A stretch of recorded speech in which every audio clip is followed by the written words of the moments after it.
And the way I started the piece was this. I started with the crow, this basic design of the feathers kind of coming in, those primaries really bending. That's kind of how it started. The frog came much later. But a lot of my pieces typically start that way. I'll get obsessed with like one little, and then I'll start growing that, and then it evolves, and other things pop up, and things in my life influence what's going on, and put new ideas into it. Of course, all that. Yeah, this piece was so much fun, and it was a lot of work balancing the texture, not just the details, how to compose the details, how to design the details, how does your eye walk over the piece. And like music, you need short notes, accents, long notes, rests, things that make the balance so your eye walks over the piece. And similar to the way that I bent those wings, you'll notice on the frog that I'm also playing with those same rhythms. So I'm trying to bring you in.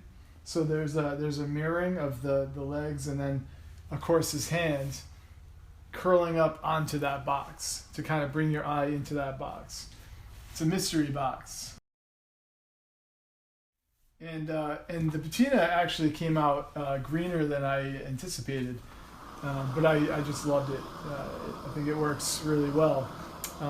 But that sparked that Tom Waits song, When All the World Is Green, and it kind of feels fitting to me because frogs are kind of symbolic of the ecosystem in a way, the health of the ecosystem, because frogs are like one of the first things to start to go.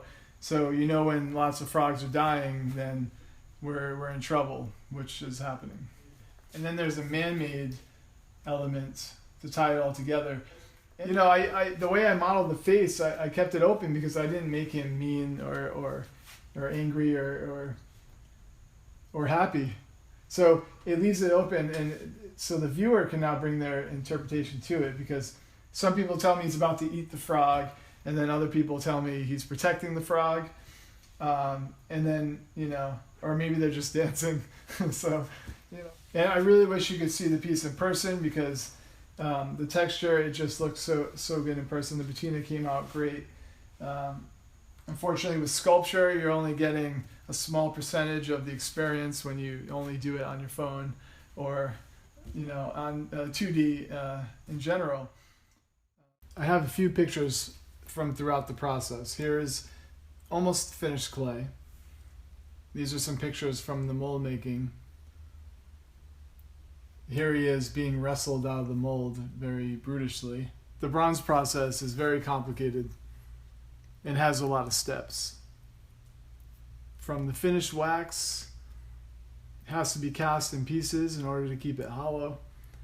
Then it has to be welded and put back together. And then we have to do the patina. And here is the finished piece.